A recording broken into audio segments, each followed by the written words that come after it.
Berdasarkan pasal 1 ayat 2 Undang-Undang Nomor 25 Tahun 2007 tentang penanaman modal dalam negeri adalah kegiatan menanam modal untuk melakukan usaha di wilayah negara Republik Indonesia yang dilakukan oleh penanam modal dalam negeri dengan menggunakan modal dalam negeri. Kemudian, berdasarkan pasal 5 ayat 1 Undang-Undang Nomor 25 Tahun 2007 tentang penanaman modal, menanam modal dalam negeri dapat dilakukan dalam bentuk badan usaha yang berbentuk badan hukum, tidak berbadan hukum atau usaha perseorangan sesuai dengan ketentuan peraturan perundang-undangan.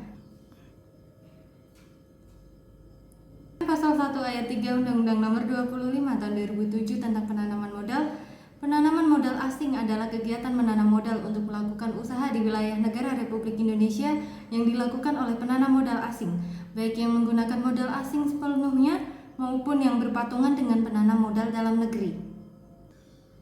Kemudian berdasarkan pasal 5 ayat 2 Undang-Undang Nomor 25 Tahun 2007 tentang penanaman modal, bahwa penanaman modal asing wajib dalam bentuk perseroan terbatas berdasarkan hukum Indonesia dan berkedudukan di dalam wilayah negara Republik Indonesia, kali ditentukan lain oleh undang-undang.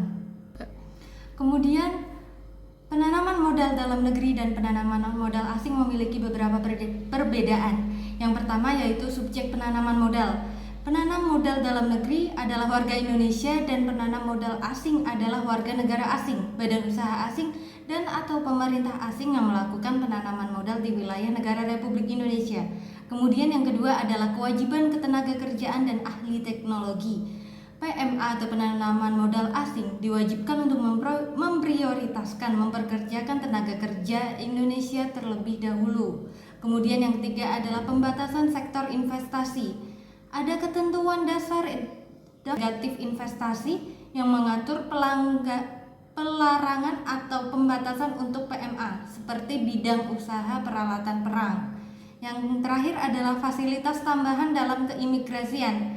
PMA memiliki fasilitas tambahan dalam kaitannya dengan pelayanan keimigrasian tentang perizinan tinggal.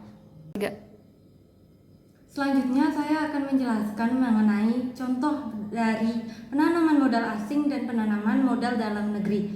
Yang pertama adalah penanaman modal asing, contohnya yaitu PT Otsuka Indonesia yang berasal dari Jepang. Kemudian yang contoh dari penanaman modal dalam negeri itu contohnya adalah PT Sido Muncul. Sekian yang dapat saya sampaikan. Terima kasih. Wassalamualaikum.